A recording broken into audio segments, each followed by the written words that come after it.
travail de couleur, il se fait surtout parce que j'ai envie d'explorer plein de choses différentes et en fait ne pas me limiter dans un choix de gamme. La couleur aussi témoigne de ma démarche et de la marginalité parce que tout ce qui est en marge en général c'est très dense et il y a un spectre qui est énorme, soit les spectres des genres, les spectres des attitudes.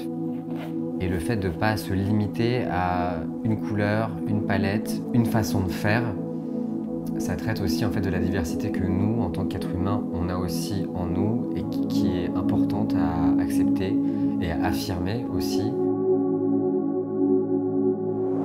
Les visages, c'est venu assez naturellement. Je pense que, étant donné que je voulais faire de la mode quand j'étais plus petit, il y avait déjà l'intérêt pour la figure humaine, la silhouette.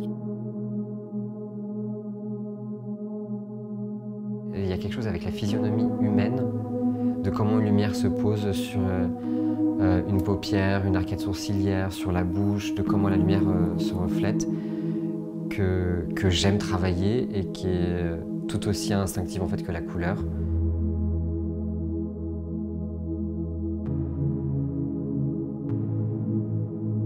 En général, je vais demander soit à des amis, soit je vais retrouver des vieilles photos, des captures d'écran de potes que j'avais fait, je sais pas, il y a 6 ans, où ils faisaient une tête assez absurde et que je vais en fait l'utiliser, les mettre dans des petits formats, et vraiment les... C'est à ce moment-là qu'en fait j'emboîte en fait des émotions, mais sans jamais donner de réponse claire. Ça a été là le sujet en fait de l'exposition. Et je voulais vraiment garder cet esprit de confusion qui va en fait avec l'idée de fluidité des genres, fluidité des émotions, fluidité des couleurs et que tout reste avec un point d'interrogation et se détacher en fait de l'idée de tout le temps déterminer une réponse, tout le temps avoir quelque chose qui est fixe, qui est stable. Ça va sûrement avec l'idée, enfin à l'encontre de l'idée du monde binaire dans lequel on est.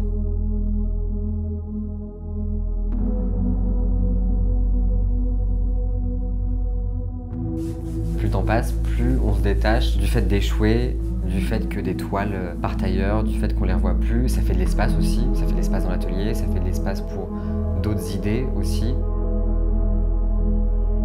Plus le temps passe, moins c'est difficile de s'en séparer.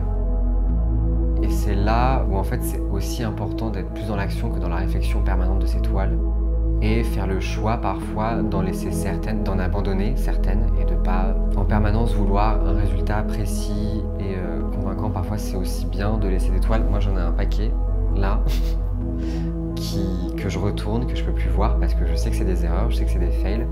Mais c'est important en fait d'avoir ces archives-là, des archives qui sont réussies, mais aussi des archives qui sont des collectors en fait d'erreurs et ça fait partie du jeu en fait. Ce sentiment-là que les choses prennent plus d'amplitude, s'étendent, le fait d'avoir un atelier par exemple aussi qui permet d'expérimenter, de s'éclater, de ne pas avoir peur de tâcher, parce que je peignais dans mon appartement à l'époque. Ça devient essentiel d'avoir cet espace-là qui permet en fait de compartimenter un peu plus notre vie. Et c'est là, encore plus qu'avant, qu'il y a des choses qui commencent à naître, qui se détachent en fait de ce qu'on pouvait faire avant.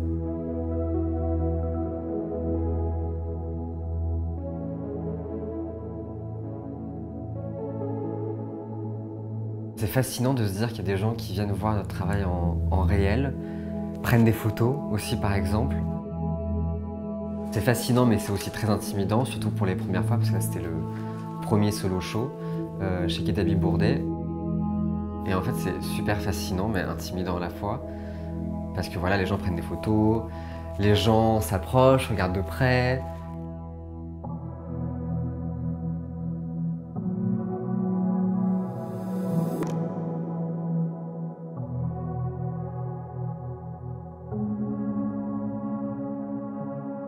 Et ce qui est dingue, c'est que quand on peint chez soi en mode...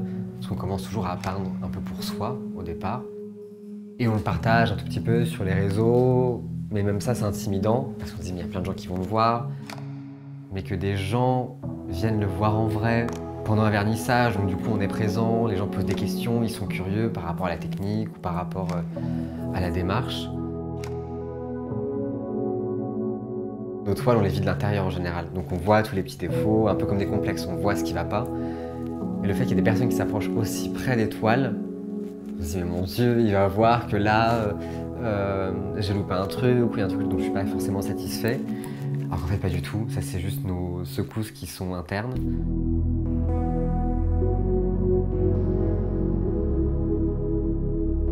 Et je sais que moi, pendant ce vernissage-là, je savais que j'étais là, mais il y avait une partie de moi qui était déjà nostalgique de me dire, c'est la première fois, ça va se terminer un moment, ça dure juste quelques heures.